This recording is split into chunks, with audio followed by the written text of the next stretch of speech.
Hello, hello. Hello. Can everyone hear me? Yes, good. Good, good. Well, hello and welcome to our presentation. I appreciate that everyone is here considering that yesterday this space was really warm in general. I also appreciate that yesterday was the drinking evening, so I don't know if some people are sleepy or not. I will try to make this as much fun as possible. Our title, we put this title when we decided to submit the paper, and then we realized that it sounds between catchy and too complicated. But the project integrated delivery is basically a project where Lend-Lease works as a main contractor, client, investor, and project manager. And that sometimes when we are all sitting in the same room can get a bit difficult if you have work with as a main contractor with a client, or as a client with the main contractor, or as a project manager. It starts to get heat up sometimes. So as a joke within the team, someone started to tell the story of one team, one dream. And that's how we try to basically call it. So starting to introduce myself, my name is Iria Carreira. I am BIM manager for Lend-Lease, obviously. And even that my accent might sound Spanish, I study in Denmark and I started my career in Copenhagen. I am educated as a technical architect and construction manager. I started there working for architects, and then I moved to London around 4 years ago to basically work in commercial buildings where the future tenant will utilize the building for FM. I have been using this guy's software since 2008, starting with Revit, then Navisworks, Dynamo, iConstruct, you name me. And then for the last 2 years, I work in the project that we are going to present today. The name of the project is International Quarter London, but you will hear said IQL all the time because at Lend-Lease we love acronyms. So we have to call it IQL. No one has time to say International Quarter London. So just so you're aware. And the name did change. And the name did change from TIQ to IQL, so it's even more confusing. Yeah. So my name's Luke Vance. I'm obviously BIM manager at Lend-Lease Construction. I'm from Australia, Melbourne. I've been over in the UK for roughly 2 years. I think as most sort of BIM managers in main contractor environment, we start off in the consultancy industry. So I started off working as a structural draftsman, working through from being a junior up to sort of lead draftsman on different projects. So I sort of a lot of experience in major commercial schemes across Australia, and then I worked in Singapore for a little bit as well, and now over in the UK. So I've been using sort of BIM tools for roughly around 10 years, your classic Revits, Navisworks, Inventor, Techless, and then moving more into sort of Dynamo and things like that. So I think between myself and Iria, we've covered a lot of different tools we've used, so hopefully our experience can come out and teach you something today. So, well, starting with the corporate boring part, what is Lend-Lease? Does anyone in the room know Lend-Lease as a company? If I can have hands up. So, Lend-Lease is an Australian. Well, you were with us, so I hope you know who we are. So, Lend-Lease is an Australian company with headquarters in Sydney, and what it makes Lend-Lease special is the fact that we are property developer, project manager, main contractor. We have an arm of consulting, and in Australia we have also a design arm. So what Lend-Lease saw is if you do the whole shebang in one company, you will cut up processes. And basically we are a global company, so we operate globally. We have the offices in Europe are mainly headquarters in London. We have projects in Milan at the moment too. And we operate in the US with headquarters in New York in different projects. And also in Asia. If I was in Singapore this April, and I was amused to see how actually it was quite big there.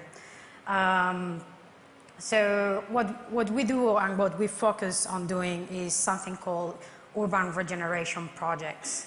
And our project that we will present here today is that Urban regeneration project means that it's a project that it spans in a really long length. It's around 10, 15, 20 years. The investment of this type of projects, the project that we will present here today, is £2.4 billion. So we do not one building, we do an entire area. And Lendlease is specializing in that.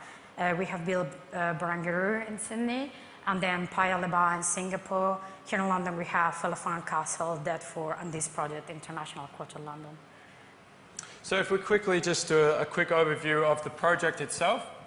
So it's obviously, as Iria mentioned, it's quite a large scheme project. So it's located in East London, in Stratford, right next to the Olympic Park, Olympic Stadium.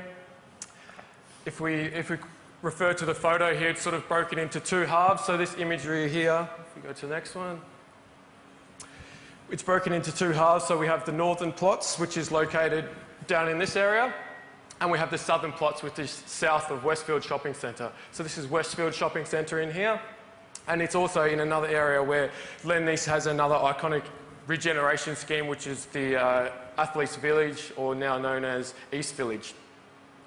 So just the IQ in numbers, so just giving you the sense of the scale of the project. So it's 4 million square feet of new office space, 25,000 people will be working there once complete. Oh, we've gone to the next one.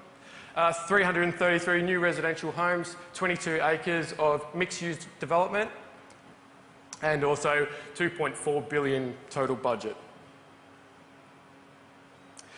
So this is the scheme. Currently, what we have for design models. So if we refer to right to left, we have the two residential towers, which is designed by A&E Architecture, and Walsh Structures designed those ones. We have S6, which is designed by Rogers, and structural input by Ramboll, and M&E by Hawley. Darren. S5 is structures by Arup, designed by Rogers as well. Hawley also did the M&E design. S4, architecture was Rogers, structures was Ramboll, and Hawley also did the M&E for that one. S6 down on the south is 10-storey, six on the right-hand side. Rogers also did the architecture, Arup did the structure, and we have NDY doing the M&E. We also have the utilities, which are heavily involved with the coordination process, serving all these new schemes. So that was designed by Burrell Happel, and also Burrell Happel designed the huge 10-metre high retaining wall on the south side, which is the largest green wall, retaining wall, when complete. If we move up north, we have the two N21, N22, which is also designed by Rogers, with structural input from Arup, and Hilson Moran did the M&E. And the whole master scheme is designed by Rogers as well. I think I covered everyone. Yeah, I think so.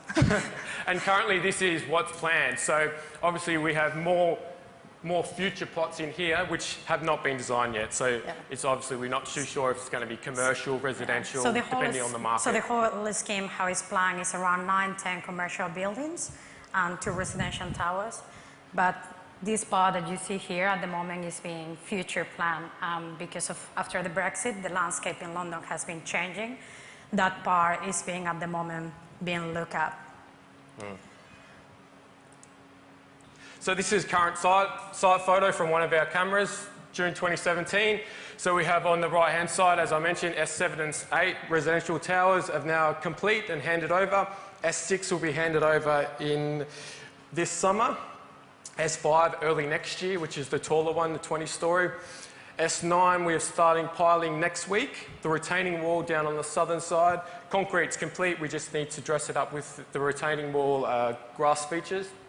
And then the northern plots, the north of Westfield has not yet started, still in design phase. So, the awkward moment. I joined this project working as a BIM manager for a main contractor, but in a point of this project, and I will explain why, my company decided to move me to the client side, so the property developer side. If you work in the UK and you're on Twitter, what the main complaint is the client. The client hasn't defined what they want. The client has no idea about BIM. The client. client. Always changes. That's yeah, why. always changes, last minute. So I kind of agree with that, but I would like to explain you today some of the challenges that I found myself on being a BIM expert, Anthony, being a BIM expert for a client and what kind of language I have to use. Also today here, this is not a sales speech of Lend-Lease. This is not a crazy class where we are going to blow your mind. Where we are going to show you, or mainly what we want from this is show you where we fail. Because the only way that you learn from these Autodesk universities is if people start to show what they fail at, being honest, collaborative, that is what BIM should be about, and then learn from our own mistakes. It's more BIM management as well. Obviously, it's more what we're getting from different trade contractors, what we're getting from, in terms of level of detail and coordination level, what we're actually getting from people. It's not like we're not going to blow your mind with anything. So my involvement in the project as a client really is the entire cycle of the project. And on the top bar, you can see the amount of projects that we have at one time. So at one time, we don't have one office building. At one time, we have 5 different office buildings in different stages. And where it required a lot of involvement from me and from my input at the beginning of the project, the stage 0, basically thinking this is a 10-year project when I joined. And it was like, okay, what requirements should we be asking today on BIM that it will last 10 years? How we can standardize this enough to make enough for the next 10 years, okay? Which was quite challenging, and I don't know if I succeed. Probably in 2023 we can look at it. Then my next involvement is more as a project management. So basically in stage 2, 3, and 4, I PM my BIM consultants and design consultants. Darren from Horali is here. He knows the pain. And then after stage 4 is when Lend-Lease Construction takes the project, and there I will just monitorize. So I will make sure that what we agree with our tenant, we will deliver. Because my stakeholder engagement is design team, Lend-Lease Construction, and tenant, okay? So what we learned from our first failure and why we failed. So as I said, I joined this project working for Lend-Lease Construction, and I joined at the stage 4 of a project. And all of a sudden, Lend-Lease Construction was here. Here there was a wall, and here there was the Lend-Lease development. And at the stage 4, Lend-Lease development took the BIM models and did this. And then Lend-Lease Construction got them, and we're like, oh, hold on a second, what did you give us? So, because we are an integrated model, the room didn't start to point fingers. Because we are an integrated model, we said, hold on a second, what are we doing wrong? And we started to analyze what it went wrong. So, we did have some BIM EIRs. Yes, we knew those basics 3 years ago, we kind of knew. But we didn't have a role in Lend-Lease development as a BIM manager. We didn't assess the capabilities of our consultants in terms of BIM. We didn't ask them if they understood our EIRs and how they were going to implement them. For me, the most important thing, nothing of this did match with the contract.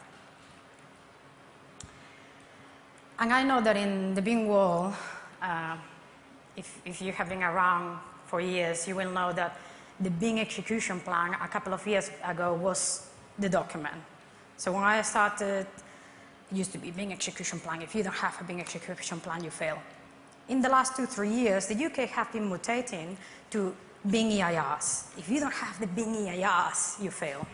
Well, when things go wrong, and in construction industry, they will go wrong, I can assure you that, and you probably all know that. What the partners, directors, and executives, they will look at the contract. And if you didn't tie up this whole shebang, forget it, because if the consultants don't want to deliver, there is no contract signed. So I sit on a daily basis with BIM managers from other companies that they haven't read the contract, because that happens in this sphere. This happens in executives, BIM seniors, directors. They don't know what is, the consultant don't know what is in the PSA, The subcontractors, BIM managers don't know what their company sign off. They have no idea how the resources are organized. That doesn't happen. And you start to do a BIM execution plan and organize your project without knowing what actually you're getting paid for and what your client wants. So my recommendation, and something that I learned these 2 years, in the last 2 years, is look at the contract. I think it's getting really heat up, so if someone wants to go for water, I will not blame you. Please stand up and go. I don't want people fainting. Oh. Oh, it shouldn't be that one. Hold on. Okay, sorry. So one of my first roles, it was to establish the strategy. As I said, this is like a 10-year project. And I remember the day that I sit down with that senior level, and I was sitting with a guy called Mark Reynolds from Lend-Lease. He has been basically a property developer 30 years, so he has my age in experience. And I did this amazing presentation of PAS 1192, of UK BIM, of how the construction industry and the governments kind of calculate that they can save up to 30% utilizing BIM. And then he stopped me and he was like, hold on a second, I believe you, but no. What is the value added? Because our consultants were asking for a bigger fee if we were including BIM EIS. So if I'm going to include BIM, let's talk a different language. What is going to be bringing to the project? What is the value of it? So the Lend-Lease problem as a developer, it was not to pay more to the consultants, but it's to explain them what was the benefit. Why are you doing this?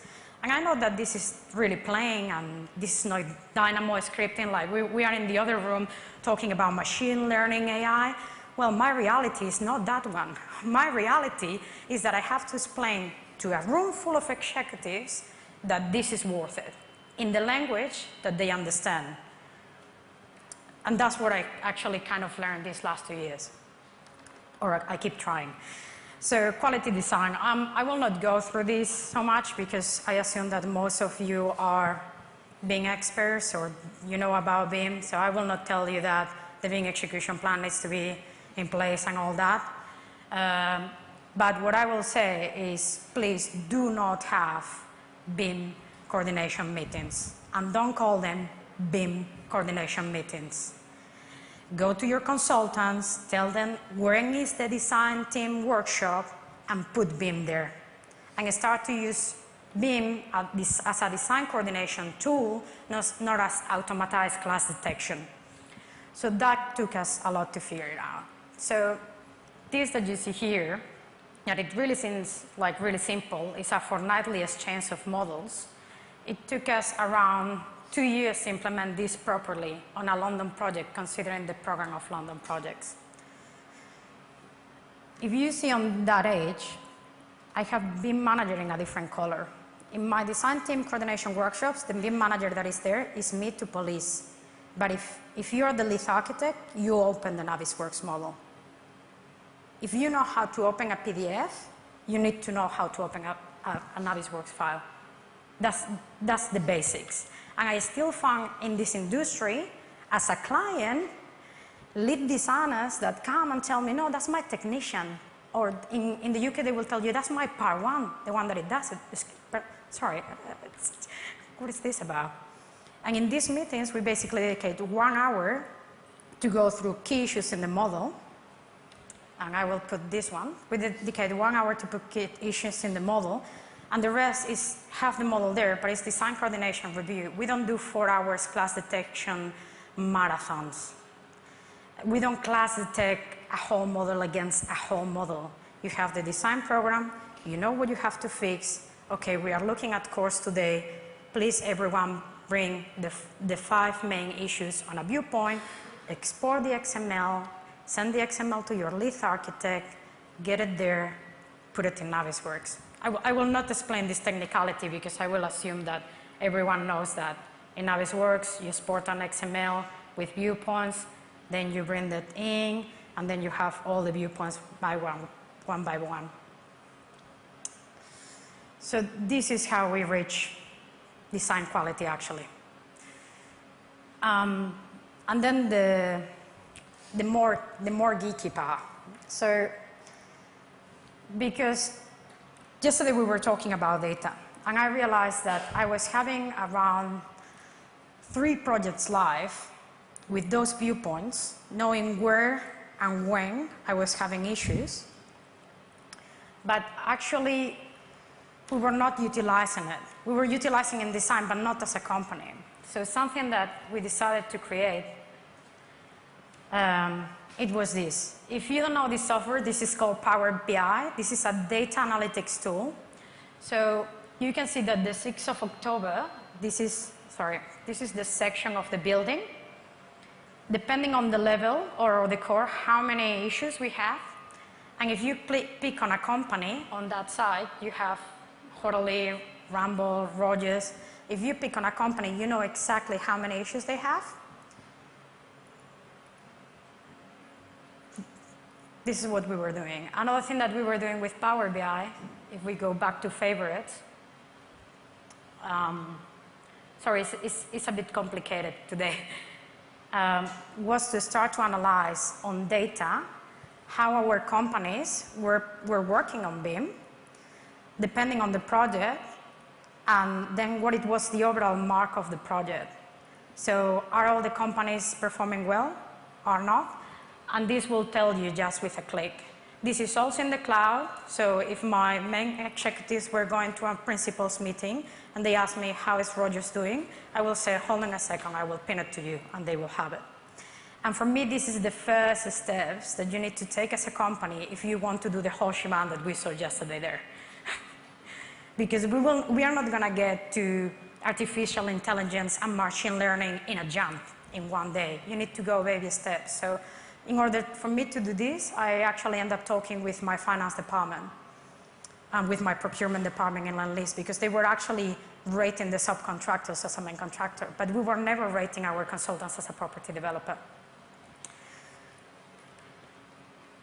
This one, well, I just show you. Basically, how we evaluate how they are performing is in terms of coordination, level of development, do they have all the geometry, level of information. Is someone being cheeky? I'm doing some 2D on the side and then put it on the 3D. It's all those kind of things that we were evaluating. And this helped us a lot internally. Also to understand if we were giving enough time to our consultants or not. Then, as I said, this is not a sales speech, so I didn't bring any goggles for you to play around. There is lots on the sales department there. But I'm going to say that we engage on virtual reality as a property developer to engage with our tenants to sell the product. The first challenge was that we have lots of BIM models, but the BIM models from Revit at that time, to put it in a virtual reality engine that it will give you CGI quality was impossible. Because when you export from Revit to FBX, you have so many polygons that when you put it on Unity, that is the gaming engine, it will not take it. And imagine with 9 commercial buildings as we have, and 2 residential towers. So we end up outsourcing that part to a specialized guys they are called Cityscape. I just feel that I need to tell the name of the guys. But in the process of reviewing all these, our senior leadership started to realize that they didn't like some parts of the design, mainly in the landscape, that they never were able to experience. And now they are starting to utilize more and more VR for checking what is happening in the public realm, mainly, because buildings, people can imagine them, but the feeling of working on an urban regeneration project is much more difficult to imagine, so we are using it for that. Cost. Yes, we are a property developer. So we have our own internal cost consultants, so we develop with them tools to help them with change management and change control. We use iConstruct, they are today here. If you don't know iConstruct makes that your Navisworks takes steroids, goes to the gym 1 year, and does iConstruct with Navisworks. Basically can lift anything, can do anything, it's amazing. And we use it basically to control the changes on the models. Sometimes the geometry might not change, but the material it will change. Sometimes it's not the quantity, it's the shape, but the cost team needs to know that.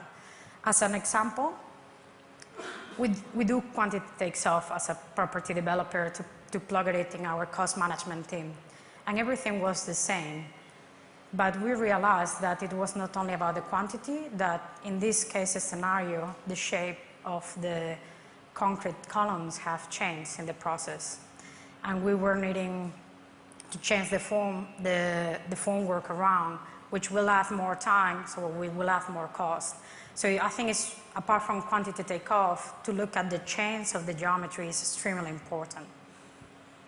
And then the famous FM, BIM for FM. How many of you have heard about BIM for FM in the room?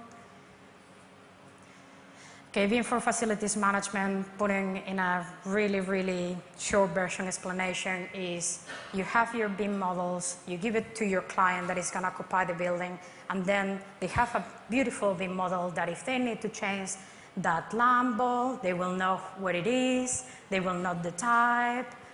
This is the typical example that you will get on BIM for FM. In the UK legislation, it tells you that you need to define everything at the beginning of the project. But when you work for a private property developer, the timings are much more complicated than that. Because in our buildings, we don't know who is going to occupy as a tenant the building until stage 2 or stage 3. And probably the person that they will be the tenant for the next 25, 30 years, it will not be the same person that will own the building. But we start to develop it. So there's 3 main stakeholders there that the UK legislation, because it's for public, it can't reach that.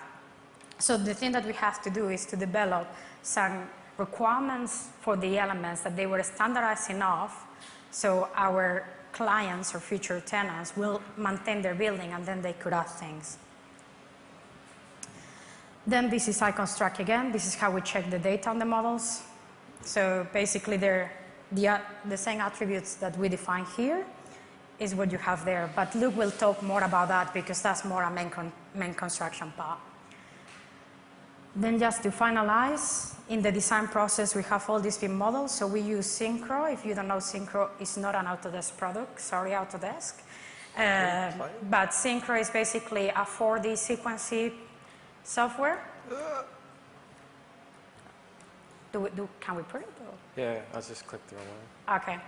So as you can see here, this was S4. We were at the stage 3, and we were already planning how to install our facade with Synchro, and to see if that will put a risk on our construction team that was going to take the project in stage 4. That's what the integrated model means, that at the stage 3, we are already thinking of how we are going to go to site. And that's what makes Lend-Lease special as an integrated model. And that's why, in a way, I think these guys got it. If we do it this way, we would minimize the risk. Another video that we have, this one was also during the design phases. I don't know if it's playing, but basically, how we were planning the buildings, we realized that if we wanted in the construction process to put the whole roads in the middle of the site to service the buildings on the side, then we will not be able to install all the services and infrastructure that we needed. And this seems really simple and really obvious, but that meant that the development business needed to put a cash-off pot to invest in the infrastructure now before you unlock the cash-off pot of the next buildings. And this, in the development world, is actually, once you approve everything, it's really difficult to change the planning, so these tools are helping us a lot to do that. So overall, I said that working as a BIM manager for a client property developer, being a PM, I like to call it the BIM police, because I actually don't do anything. My consultants do all the work. And what I do is I police that we reach what we plan. And it seems simple, but sometimes it can get really challenging. And I will now leave the word to Mr. Barnes. Thanks, Iria. No props. So BIM in construction, the main event. It's what everyone's been waiting for, where stuff actually happens. So I work obviously on the main contractor side. So the way the integrated module works is Area will take the design in development up to roughly around stage 3 and stage 4. It then gets thrown over the fence to construction, and then we split up the design consultants, all their models, into trade contractors packages. So what I'll run you through is pretty much day-to-day activities or what we actually do as a main contractor in terms of the rebar stages of design. So if we sort of integrate stage 3 and stage 4 in the same sense, depending on what we're actually taking over, because on some of the plots we've taken over at the end of stage 4, so the consultants will be issuing stage 4 models and stage 4 documentation. But on some of the more recent plots, us as construction, we have actually project managed that from stage 3 plus into stage 4. So if we sort of work through what we're actually doing. So we're continuing on the fortnightly coordination meetings that Iri spoke about earlier. So all the consultants in the room, us as construction will be in the room giving experience in buildability issues and sequencing, how things are going to go together, aligning with the design consultants. We then start looking at compiling a BIM strategy for the trades. What trades are we going to procure BIM with? We start looking at how we're going to set the site up, modelling of temporary roads, cranes, hoists, sweep path analysis, coordinating with existing conditions. We'll also continue on the auditing of the models, ensuring that the LOD and LOIs that Iris spoke about earlier have been populated. And we start looking at the program. So a BIM program in terms of signing models off to, if we're fabricating, we need drawings fabricated on this date, we're going to install on X date, we need the models signed off on this date. So we start looking at that. Stage 4 has been issued. Stage 5, we get into stage 5, the trades start coming in. So what do we need to do? We turn the fortnightly coordination meetings into weekly coordination meetings with the trades. So it works really well in IQL because a lot of the trade contractors are actually based on site. So we'll have weekly catch-ups with them, federating all the latest trade contractor information into the one NWF model and reviewing design issues, buildability issues, sequencing issues. The consultants will still be there. They will be attending these meetings, giving input into the design, working with the trades to review stuff. We continue on with the site logistics, 4D modelling, I'll touch on later, how we break the 4D models up into different aspects of the site. And then we also, as we move towards stage 6, we get into like auditing models, ensuring that the FM requirements have been populated. So that was sort of just a breakdown, a very quick fast-forwarded breakdown of what we do through the stages. So the first steps for Lend-Lease construction will be reviewing the EIRs that Iri spoke about earlier. What does the tenant want? What does the client want? How are we going to achieve this? Do we need to buy more software? Do we need more people involved with this process? I think this is something that's really overlooked. People don't actually know what the client wants. And then it gets down to the main contractor and he doesn't have the resources and they don't actually understand what the actual end user wants to use the models for. So I think that's a big thing. Managing expectations, working with the client and the tenant and working with our trade or our supply chain and talking through what we can actually achieve with this project. So stage 4 has been issued. We get the stage 4 models from the consultants. What are we looking for in terms of construction? We're looking for any design coordination issues that haven't been resolved that will get novated across to us. Is there a cost involved? If there is, we need to communicate that back to our commercial team and make sure that's included into our lump sum.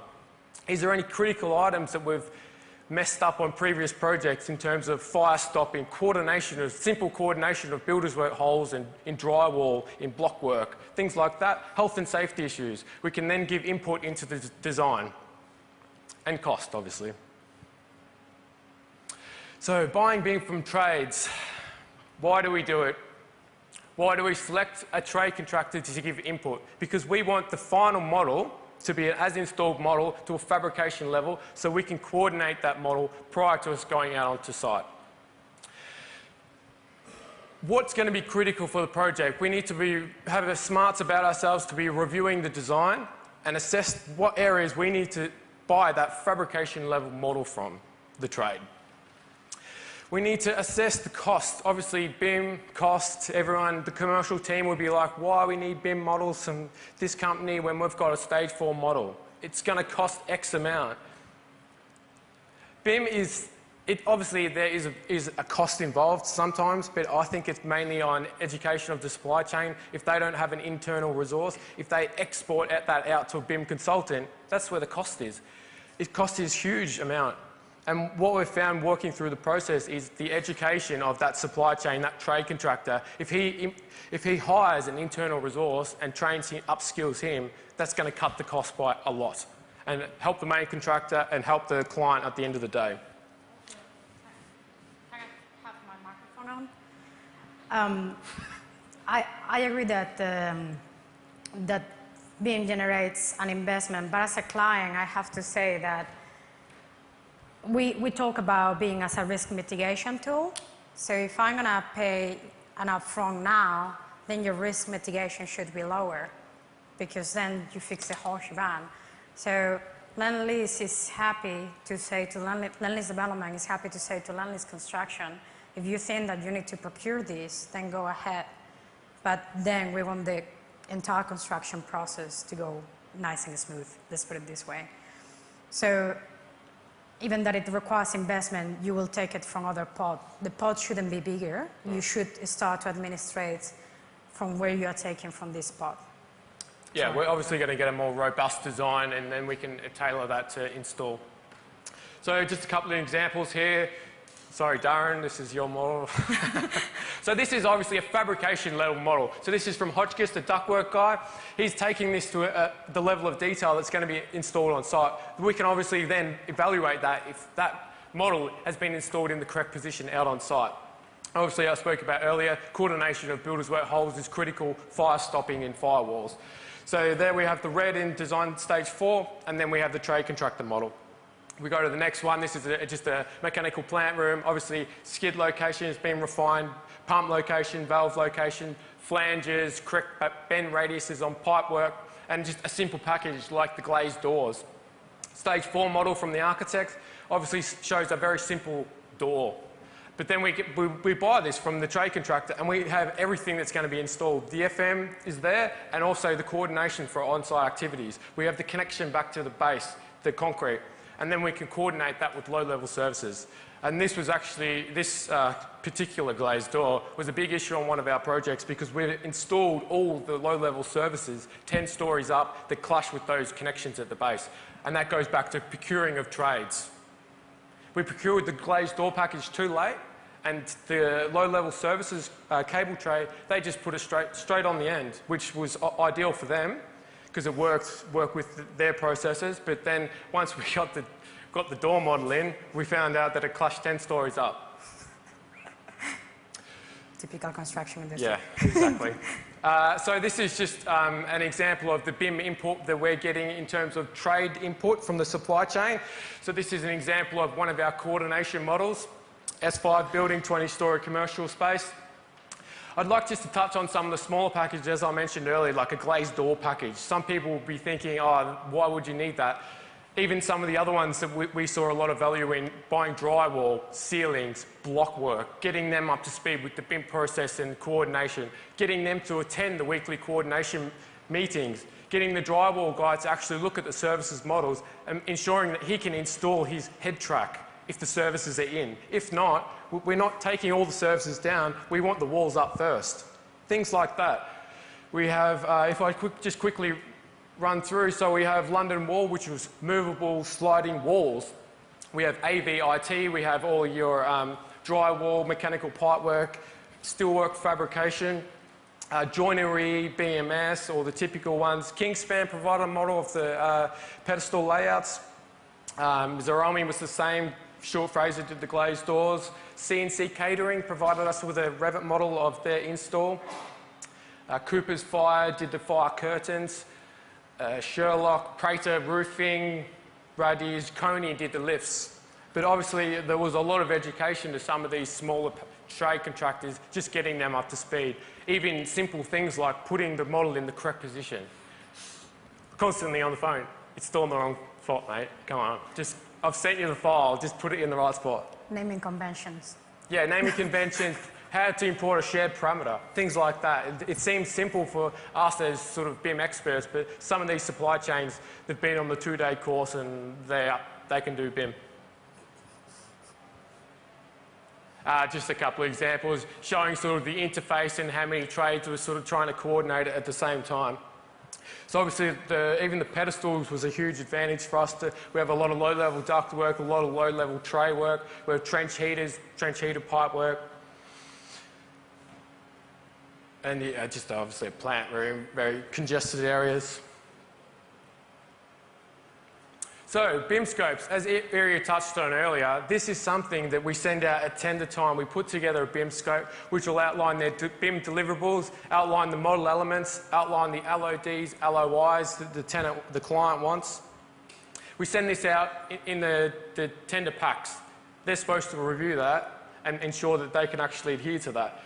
A lot of them, as Iria said, top level, all the commercial guys would just pass that, yeah, we can do BIM, we do 3D CAD, whatever. We've been doing it for 25 years. But it's actually, how do you put the LOIs in? When do you do that?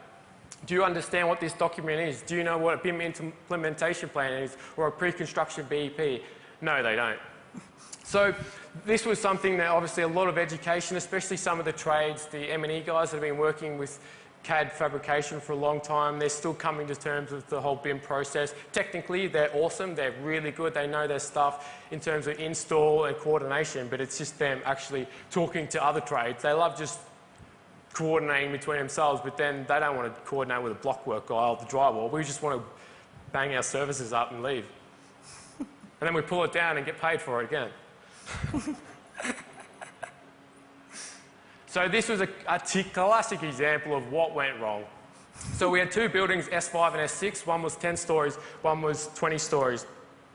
S6 program was slightly accelerated in terms of delivery to S5. And we procured the mechanical contractor to model in the multi-service chill beam, which is a key feature in the design of these buildings. It's all exposed soffits, so you get that, obviously, that really sexy industrial look. So these are all on show. So we've got a lot of crossover points. We've got cable trays, we've got chilled water pipe work. We have this green sprinkler pipe that runs straight through the centre of this chill beam. So on S6 project, there was a bit of constraint with the coordination and actually getting these chill beams manufactured and brought to site. So the mechanical contractor could only model in the shell of this chill beam.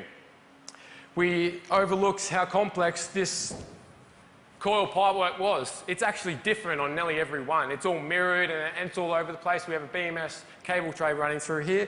So obviously we did the right thing, installed a mock-up on site. Yeah, it works fine. But then obviously on the other side of the building, all the pipework was different. So this sprinkler pipe was already installed and we're trying to put the chill beam up and it's clashing. So then a lot of the levels had to be redone with this sprinkler pipe. They had to come back through, untighten these and swing them around and try and bend them in terms of coordination with that chill beam. So on S5, we learned from our mistakes. We made the contractor model in all that pipework at just the crossover point so we could get a really robust coordination. So trade coordination. So we obviously turned the fortnightly meetings into weekly meetings with all the trades. As the main contractor, we will be facilitating, combining all the trade contractors' information into our NWF and then exporting that to NWD on a weekly basis and uploading it to the common data environment. So this obviously gives all the trades access to the latest information. It gives the consultants all the access to all the information. We then obviously go through a similar sign-off process, reviewing, commenting, as Iria sort of spoke about earlier. We save that in the NWF model. So it's pretty simple.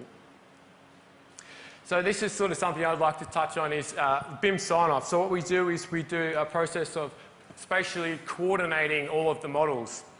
So this obviously, we need to have a robust BIM program, which will outline what areas we'll be coordinating at what point. Will we be coordinating zones or levels? Depending on our construction program, we can make sure that the models are spatially coordinated.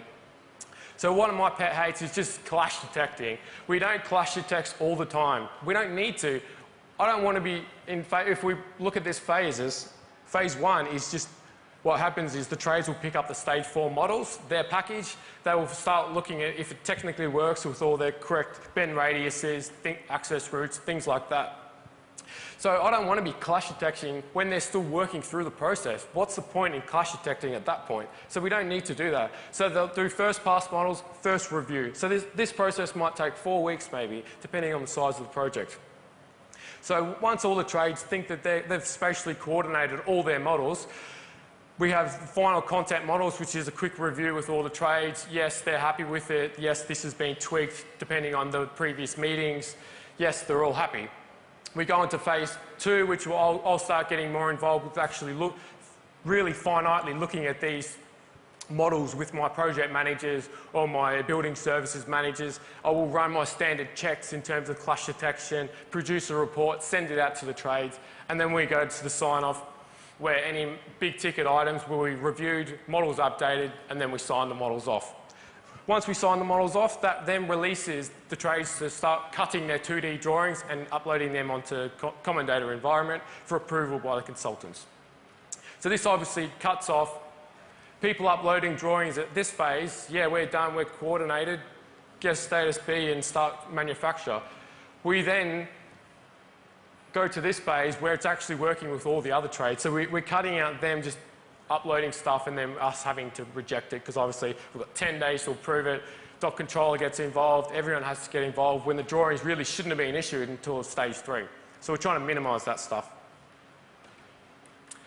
BIM program, I'll quickly touch on that. Obviously myself and usually the lead coordinator from the services will sit down, we'll look at how we're going to sequence the building in terms of install, we'll put together a BIM calendar in terms of the sign-off. So and what trades are going to be involved. So we also then look at the procurement strategy and then assess whether we need trades involved at earlier stages in the process. We also look at mapping out areas with the trades in terms of who takes full responsibility of certain areas. Sprinkler tank room, sprinkler guy needs to coordinate that with any other trades.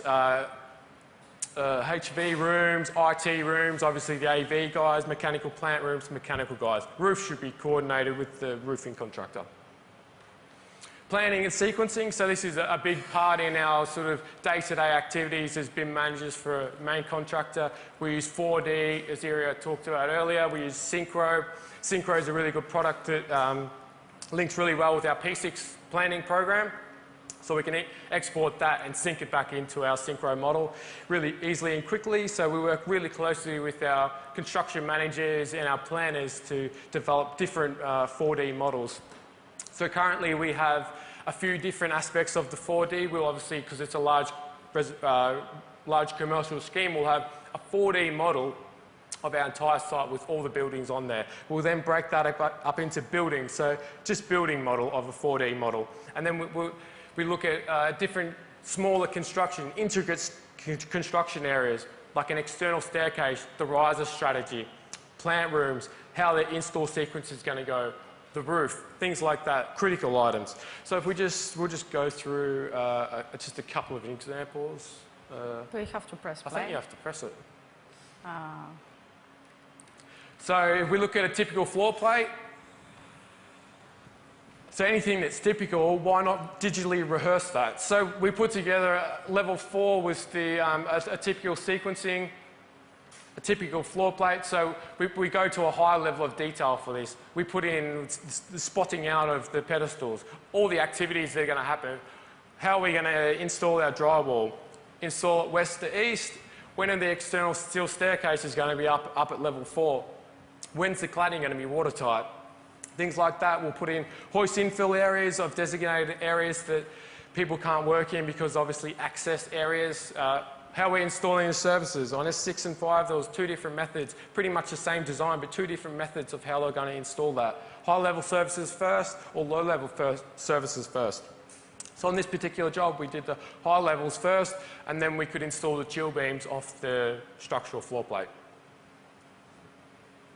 Just a couple of examples. So this is the building one. So this is just a stage 4 model at the moment. So we get into more detail in terms of concrete pour breakups, a little bit more temporary works. We do that a little bit of modelling in-house ourselves, which I'll touch on later. 5 minutes. Okay. So we can simple annotation makes everyone be able to see and visualise what's happening. We send this out to the project team, stick it around the site huts, send it to clients for reporting. So install validation, it's a big term in construction and it's something that's heavily overlooked. We can have a very coordinated, sexy BIM model that works in the office, but is it working out on site? Usually not. Like there's a lot of time where pipework will be installed incorrectly and we need to validate this. So this is how we've been sort of trying to get some install validation happening. It's obviously hard in terms of costing, like there's point cloud scans, things like that. But with our simple tools, all we're doing is taking the laptop out on site before we had the tablet, sitting down with our senior CM and running audits. We're just measuring stuff, doing reporting, sending this out to the trades, making sure they're validating what they're actually installing. It's just a good cross-check and just say that, hey guys, we're actually looking at what you guys are installing. Something that I want to point out, a lot of people talks about mobile and Autodesk and lots of companies out there. You have seen the quality and the level of detail in our models. iPads don't take that type of fabrication models at the moment. So if you want to take a construction fabrication model, this level of detail to side, you need to break it down by level, which is pretty time consuming. So for us, after testing Autodesk mobile software and other providers that are out there, we just decided to go with the laptop. I mean, it's not that complicated. You know, it's Well, we have actually implemented a tablet technology, not using Autodesk products, which can handle huge models in terms of size, 600 meg models, which is our whole coordination model. We don't have to break it up, but with some of the Autodesk applications, we have to break it up by level, which was not really worth it, to be honest. It just took too much time. Site logistic modelling, I think we'll just quickly touch on that. I think most main contractors will be modelling this sort of stuff, crane locations, hoists, loadout areas, material storage zones, coordinating with existing services. So this is a great one, I love this. Materials, coordinating materials on site. This is something that happens all the time. This was an example of the raised floor loadout. So we got the raised floor trade contractor to provide us with the quantities that he wanted to load out on the floor plate. We then obviously took the sizes, we took all the quantities. I then got our junior BIM coordinator to place all these pallets around the floor plate, coordinating with the low-level services. This is such a simple thing. And then once we'd done that, we got all the quants, we coordinated with all the low-level services, and then we could get the trade contractor to come in and he could install his low-level services around these pedestals. And it just cuts out double handling. If we hadn't done that, they just dump them wherever they want, and then we have to constantly be shuffling pallets all the way around the floor plate. And when it's really congested like this, there was a lot of low-level services, so it just was a really easy task that we did, and it just helped on site a lot. So we've touched on the handover now, so obviously the final aspect of what we do from a main contractor point of view, validating LOIs, ensuring that all the trades have inputted the correct data into the models. So if obviously Ira touched on it earlier about using iConstruct, we use the integrator, we can then export out an Excel template, which then gives all the IDs of the elements which have not been populated correctly. So if we just quickly run through just an example of how iConstruct's working here. So this is a high-level electrical models, a lot of cable tray. So obviously when you're in Navisworks, all of the data will be shuffled around all over the place depending on what software you use, especially in Revit, things like that. What we can do in iConstruct, we can push all the data. All we're doing here is mapping the data. We can create a new tab in Navisworks, which will customise to our project, and then iConstruct is grabbing all that data and then pushing it into the new tab. So if we click there, we go into the properties. It's created a new tab with all our customised 16 attributes all listed. in the correct manner, all looks great. We then can grab that same model and export an Excel spreadsheet, which then gives out, if we quickly churn through, it will then give our report outlining all the attributes with the names and what's been populated and what's not. And then we can obviously go back into Navisworks. This will just quickly. So we've got a lot that haven't been applied with any attributes. So then all it's doing, we find it. It's quite simple.